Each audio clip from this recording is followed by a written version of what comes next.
प्रिय मित्रों, जैसा कि आप जानते हैं कि योगी सरकार निर्णय लेने में कभी देर नहीं करती। जो ऐसा कोई निर्णय हो कि जो जनता के हित में हो, जो समाज के हित में हो और जो प्रदेशवासियों के हित में हो।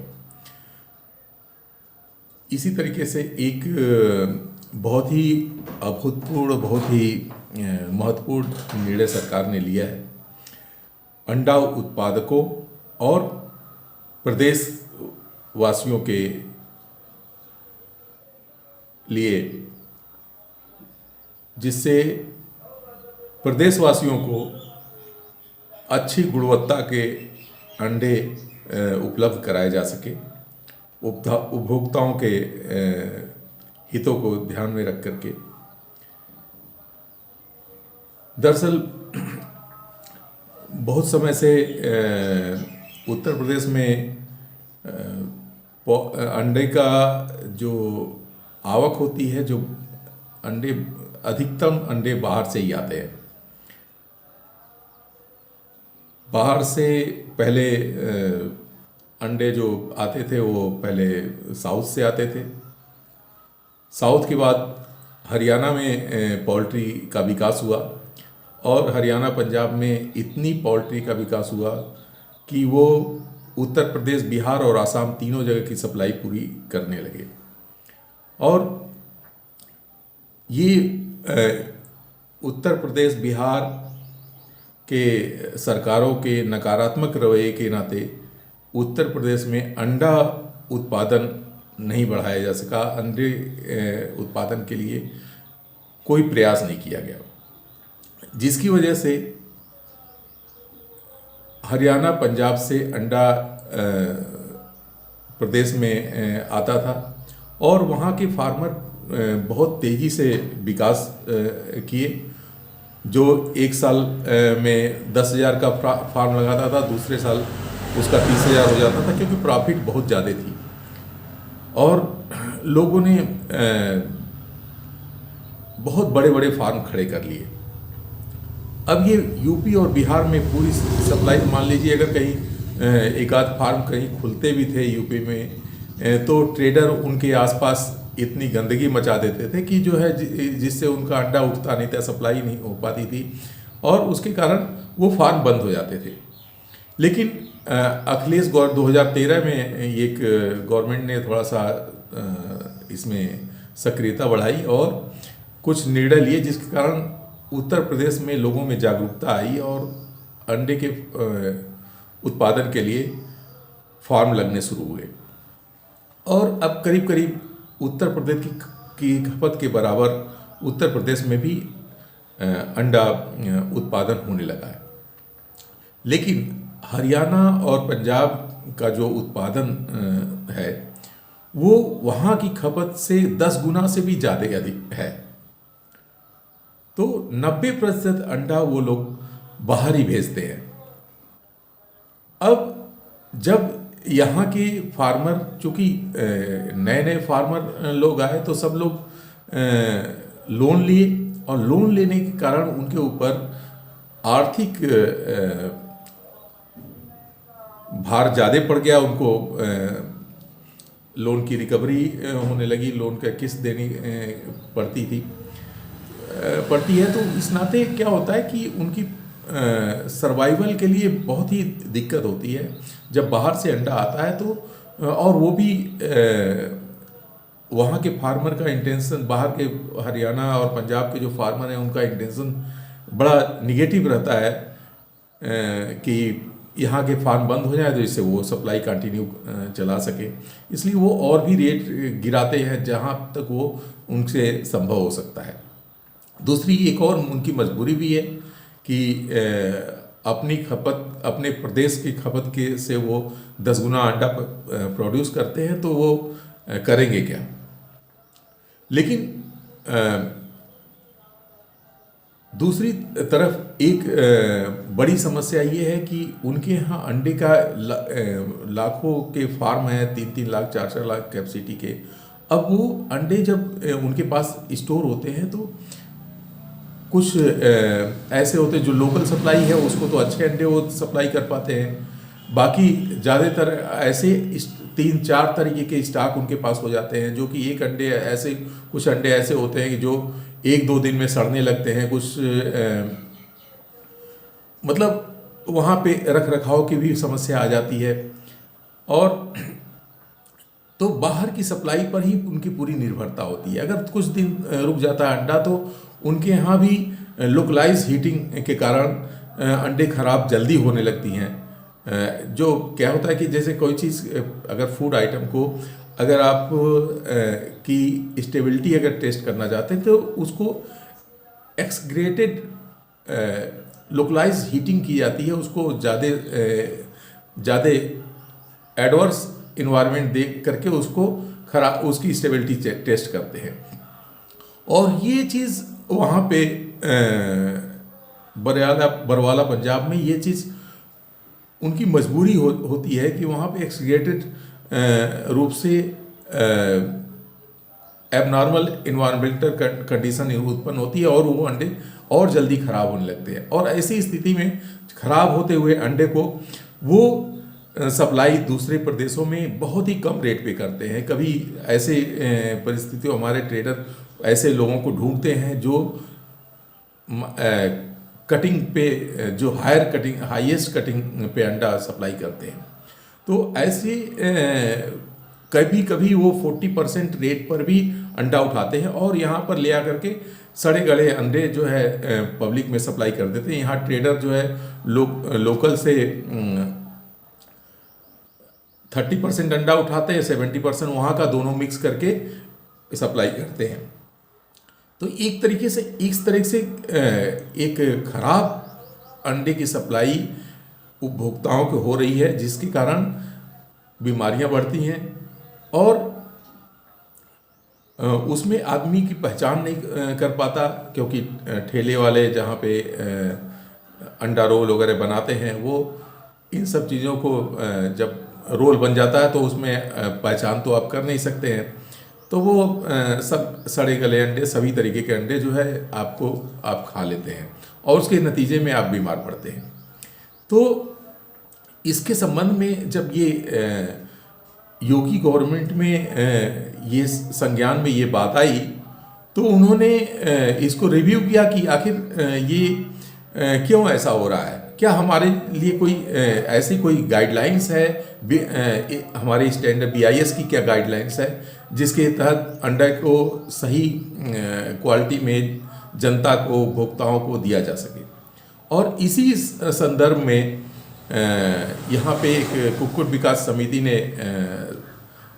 थोड़ा सा पॉजिटिव गवर्नमेंट को सहयोग प्रदान किया, उनकी गाइडलाइंस और उनके बारे में सही ज्ञान देने में अधिकारियों को।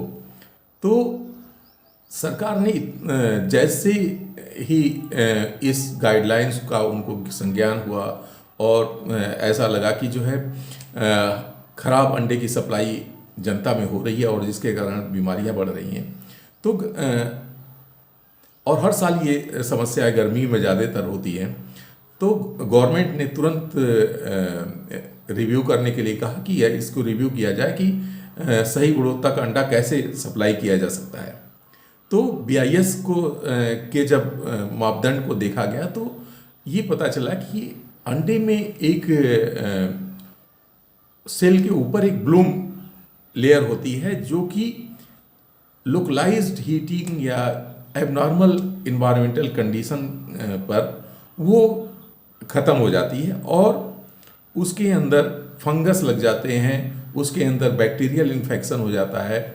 तो इसके नाते ही बहुत सारी बीमारियों के होने की संभावना बढ़ जाती है जनता के अंदर।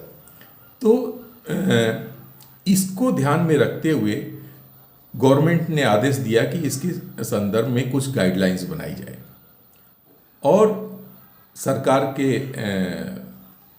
विद्वान अधिकारियों ने रिव्यू किया और देखा कि उत्तर प्रदेश में बहुत सारे कोल्ड स्टोरेज में भी अंडा जो स्टोर होता है वो भी बहुत गलत तरीके से हो रहा है। आलू के साथ, सब्जियों के साथ स्टोर किया जाता है, जहाँ पे अंडे सड़ करके इन्फेक्शन करते हैं सब्जियों में, या सब्जियों का इन्फेक्शन अंडों में आता है।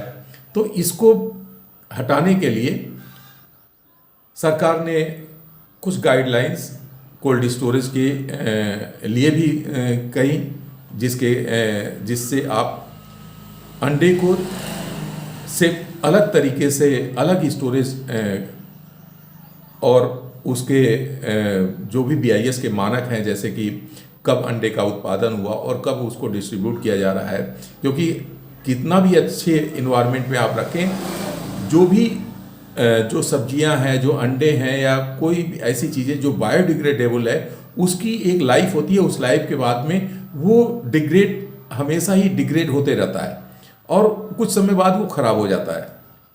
तो स्पॉइल एक न सप्लाई हो पब्लिक में, इसके लिए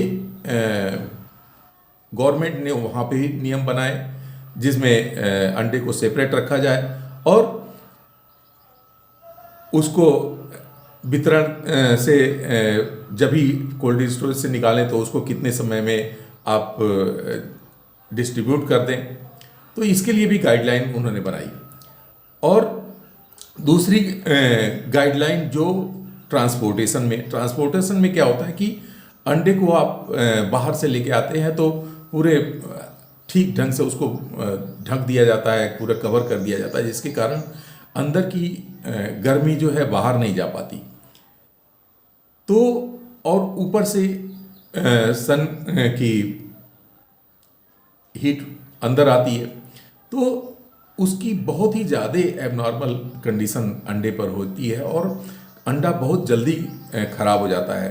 और ट्रांसपोर्टेशन में कभी कभी 1 दिन 2 दिन लग जाते हैं और इस पीरियड में वो अंडा धूप में गर्म होता रहता है और पूरा स्पॉइल हो जाता है। फिर उसको सप्लाई कर दिया जाता है और आपको पता भी नहीं लगता है कि रोल आप किस अंडे का खा लिए और फिर आपको बीमारियां शुरू होती हैं। तो इसको ध्यान में रखते हुए गवर्नमेंट ने एक नियम बनाया कि अंडे का ट्रांसपोर्टेशन अगर बाहर से आ रहा है, क्योंकि लोकल ट्रांसपोर्टेशन तो आपको 1.5 घंटे 2 घंटे के अंदर ही सप्लाई हो जाता है फार्म से आसपास, लेकिन जब बाहर से आ रहा है तो आपको रेफ्रिजरेटेड वैन से ही, रेफ्रिजरेटेड जहाँ पर आप टेम्परेचर रेफ्रिजरेशन यूनिट होनी चाहिए आपके ट्रक के अंदर, और जहाँ पे आप 10 से 15 डिग्री टेम्परेचर मेंटेन करके ही आप प्रदेश के अंदर अंडा ला सकते हैं। और ये गाइडलाइन सभी को फॉलो करनी पड़ेगी, क्योंकि योगी गवर्नमेंट अपने नियमों के प्रति बहुत सख्त है और इसमें कोई किसी भी ट्रेडर या किसी दूसरे प्रदेश के फार्मर को इसमें बुरा नहीं मानना चाहिए, क्योंकि ये हम जो कुछ भी प्रोड्यूस कर रहे हैं वो अगर जनता में अच्छे क्वालिटी का नहीं देंगे, उनके स्वास्थ्यवर्धक नहीं बनाएंगे, तो जनता में एक गलत धारणा बनेगी कि हम सही अंडा खा रहे हैं नहीं खा रहे हैं। तो इस नाते बहुत सारे लोग इस नाते भी नहीं खाते हैं क्योंकि उनको कॉन्फिडेंस नहीं होता है कि हम किस क्वालिटी का अंडा खा रहे हैं। तो क्योंकि इस पर कोई डेट नहीं होता है, मैन्युफैक्चरिंग डेट या कब ये ख़राब हो रहा है, क्योंकि सभी बायोडिग्रेडेबल चीज़ें हैं, तो बहुत सारे लोग इस नाते भी नहीं खाते हैं कि उनकी इसकी गुणवत्ता पर संदेह होता है। और इसी संदेह को दूर करने के लिए सरकार ने कदम उठाए हैं और काफ़ी अच्छा सराहनीय कदम है। उत्तर प्रदेश पहली बार किसी स्टेट गवर्नमेंट ने इतना ध्यान दिया है कि अपनी जनता के ऊपर और फार्मरों के प्रति भी, और इसको सभी पालन करें जिससे कि हमारे अंडे की खपत बढ़ सके और खपत बढ़ने से सभी का लाभ होगा। सब एक तरफ जनता को अच्छे स्वास्थ्य के लिए सही अंडा मिलेगा, उनके सही प्रोटीन मिलेगा, सही क्वालिटी का मिलेगा, स्वस्थ रहेंगे लोग। तो प्रदेश का स्वस्थ, अगर समाज स्वस्थ होगा तो निश्चित रूप से विकास भी होगा। और दूसरा, जो फार्मर्स हैं उनके लिए भी लाभदायक ये होगा कि अंडे की खपत अगर अच्छी गुणवत्ता के अंडे समाज में लाए जा रहे हैं, जन उपभोक्ता को उपलब्ध कराए जा रहे हैं, तो निश्चित रूप से खपत बढ़ेगी, और खपत बढ़ेगी तो रेट भी अच्छे मिल सकते हैं। तो ये एक बड़ा सराहनीय काम है योगी सरकार का। हम इसके लिए बहुत धन्यवाद करते हैं उनका, और इसी तरीके से हम उम्मीद करते हैं कि दूसरी सरकारें भी अपने किसानों, अपने उपभोक्ताओं के लिए कुछ अच्छे निर्णय लेंगी, जिससे अंडा उत्पादक पूरे देश के सुखी और समृद्ध हो सकें। इसमें किसी को आहत होने की ज़रूरत नहीं है। हमारा उद्देश्य, सभी फार्मर्स का उद्देश्य ये होना चाहिए कि हम जनता के अंदर जो भी सप्लाई दे रहे हैं, जो भी अंडा सप्लाई कर रहे हैं, वो अच्छी गुणवत्ता का हो, जिससे हम अपने आत्मविश्वास से उनसे कह सकें कि आप और अंडे खाओ। संडे हो या मंडे, हम बोलते तो हैं कि रोज़ अंडे खाओ, लेकिन अंडे की क्वालिटी भी अच्छी होनी चाहिए, तभी जा कर के संडे या मंडे रोज़ अंडे खाएं और स्वस्थ रहें। अच्छी प्रोटीन लेंगे तो आपके हर तरीके से अब बीमारियां कम आएंगी, आप देर में बूढ़े होंगे। तो इसी बातों के साथ में मैं सरकार को धन्यवाद देते हुए और सभी फार्मर भाइयों के प्रति भी अच्छी संवेदना, अच्छे विचार के साथ में अपनी बात को ख़त्म करता हूँ। धन्यवाद।